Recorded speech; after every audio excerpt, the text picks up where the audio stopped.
Elizabeth, Countess of Low Carb, and on this episode, we're going to talk about what is OMAD? What is one meal a day? Coming up next. Hey guys, it's Elizabeth, Countess of Low Carb, and on this episode, we're going to talk about OMAD, one meal a day, O-M-A-D. One meal a day.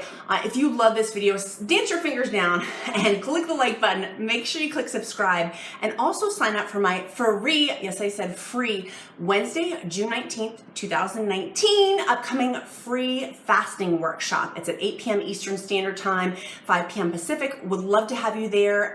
It's totally a free resource for you. You just need to register. There are only 500 spots for it though. Let's dive into the content talking about what is OMAD? What is this OMAD thing I've been hearing about? OMAD is one meal a day. And basically with OMAD, I got my handy little notes down here. OMAD is woven in with a couple of different practices. So OMAD, the breakdown is one meal a day. It's essentially going for a 24-hour fast, then having one meal, breaking that fast, eating that meal, and then going back into another 24-hour fast. Some people use this tool a little bit differently, and what I would encourage, as I always do, is the known self be true. Do what's best for you. I personally, with my fasting regimen, having lost a tremendous amount of weight, and using intermittent fasting for weight loss, have lost a lot of weight through using the OMAD principle. However, a couple of things that we'll get into about some pros and cons with using the OMAD tool. I've known so many people that have lost a big chunk of weight using OMAD. Basically the whole thing with weight loss is insulin management. Dr. Fung, the daddy of intermittent fasting, has wonderful videos about why it's not calories in, calories out, why that's a fallacy, and while insulin management is the jam if you're trying to lose a chunk of weight, particularly 25 pounds, 50 pounds, 100 pounds, which I'll talk about in my upcoming fasting workshop as to how not to be hungry, hangry, or hostile, but I digress. So going back to OMAD, having the 24-hour fasting allows your body a rest, allows your body a break. Of course, during fasting, I have a wonderful video. You can check my fasting playlist down below where I talk about what breaks the fast, what stops the fast per Dr. Fung's theories. But anything sugar-based will stop your fast. So if you're using like a stevia, even if it's a keto-approved sweetener, it's still going to stop your fast because it's going to jack with your insulin, even keto-approved ones. So just being mindful of that would stop your fast. But Dr. Fung has talked about in his amazing book, which I will reference down below, is using, you can use like coffee, tea, but those stop autophagy, but that's for another video, for another day. It does not break your fast having those tools and using those. Ideally, getting your body to complete rest of having what's called a water fast is ideally what's ideal. But some people, that takes some time. And that's my tip number 2 for you for OMAD is building up to this. Most people, myself included, having done this now for a while and having lost a good deal of weight through doing intermittent fasting and using the OMAD tool, I consider OMAD a tool in my tool belt, that it takes some build-up time, and that's okay. Giving yourself some grace, love, and compassion of this is going to take some time to build up to. For me, I walked in with the old 1990s fat theory, which is why partially I was so huge, was eat 3 meals a day and have 2 snacks. Our body's an engine, we need to feed the fuel, which is a complete lie. If you actually go back through how that fake thought came about, it was through it's completely a fallacy. It's proven to be completely a fallacy, and not to believe that. In fact, if we go back to what our DNA is, what our ancestors did of feast and famine, of where they'd go hunting and they'd eat that, and then they would fast, and then they would go find something else and they eat that. Our bodies are naturally inclined to be doing feasting and famining, or feasting and fasting. So I encourage, like, for me, just knowing that, like, oh my gosh, that's what my ancestors did. They go hunt a saber-toothed tiger and come back, and you know what I mean? Like, that would be like the roots of what's in our DNA for naturally lending itself. Now with OMAD, the beautiful things that I love about having one meal a day is I really get, I will get a very quality-based meal. And so to break your OMAD, that's tip number 3 of best practices and tools, is how you properly break OMAD. I eat on the ketogenic diet. Keto has helped me tremendously with my weight loss, but I needed some extra kick to help me lose more weight, which is what I'm going to be talking about on my fasting workshop, which is down in the link below for free on June 19th, 2019. So with that, breaking your fast with proper food of high fat, moderate protein, low carb. So what I'll have, for example, let me show you some examples.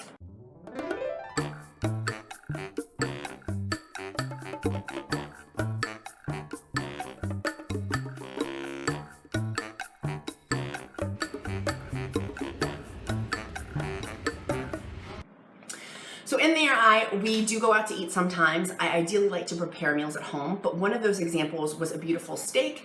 I like to put some butter sometimes on it, sometimes not, and then have it usually with 2 cups of salad. We know 2 cups of spinach, 2 cups of romaine is only 1 net carb, and is high in magnesium and potassium, which is really the potassium part. It has more potassium in spinach than a banana.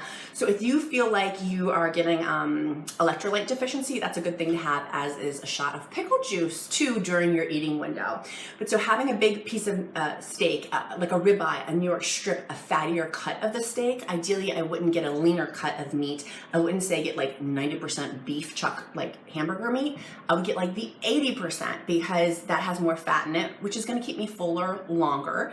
And for me, having a high fat, moderate protein, low carb meal before I engage in a fast is super helpful, and it makes me less hungry and hangry and hostile, which we'll talk more about in my workshop down in the description link below.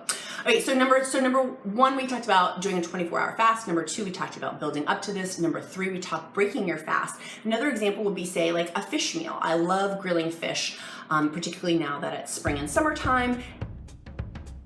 It's less stinky when I grill it outside, and I can have a beautiful cut of fish. To make it high fat, like that's a lot of protein. To make it high fat, I'll drizzle some melted butter on top and have it maybe with some grilled asparagus or some other low carb vegetable to go with it. Some people in their Omad just do carnivore, where it's only meat-based, like carnivore foods like eggs, cream, butter, things that are meat-based.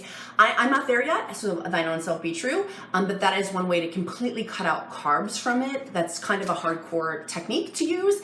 I'm not there. I'm doing this for a sustainable lifestyle, and for a previous eating disorder, I have to be super careful about what feels right, what I do, what naturally won't tip me over into an unhealthy side of doing fasting. And that's tip number 4, is thine own self be true. I've tried this. I use this tool, like I mentioned in my tool belt. Sometimes I'll do Omad, every day for a week. Sometimes I only do it maybe once a week. Depending on my schedule, I will fluctuate using Omad. Some people, they found, after Dr. Fung has mentioned this, after around 2, 3, 4 month mark, your body may stop losing as much weight. So your body may stop losing weight. And so keeping that in mind, to vary it, and that's what I like to do, is different stair-step methods to keep my body guessing, so to speak, so I don't get stuck in a rut for the mental mind effort component.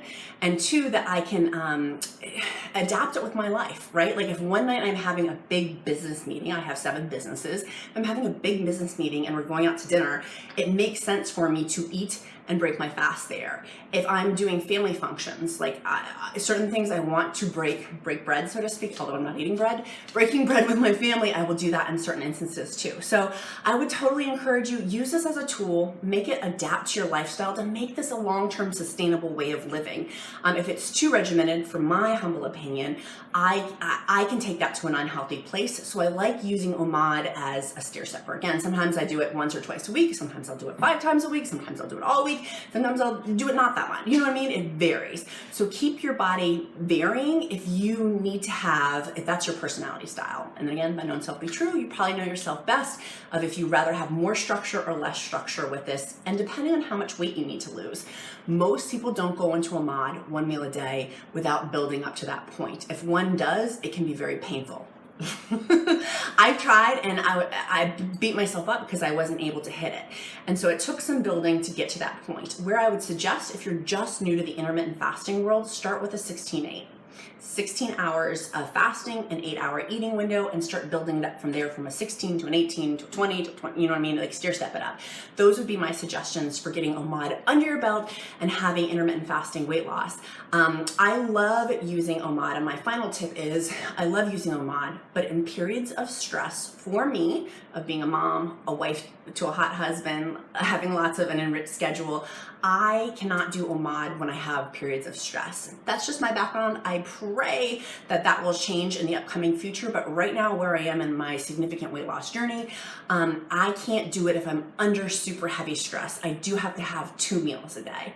And that for me is okay, because I'm getting to where I want with my goals. I have way better mental clarity, way better energy. I'm losing a lot of weight. My before and after picture, there it is. is substantial. Like, I've lost a good chunk of weight from being obese to now moving along down my weight loss journey. So one final tool is Maldon salt. I heavily use this. I talk about it on every single fasting video. I will put it down in the description link below.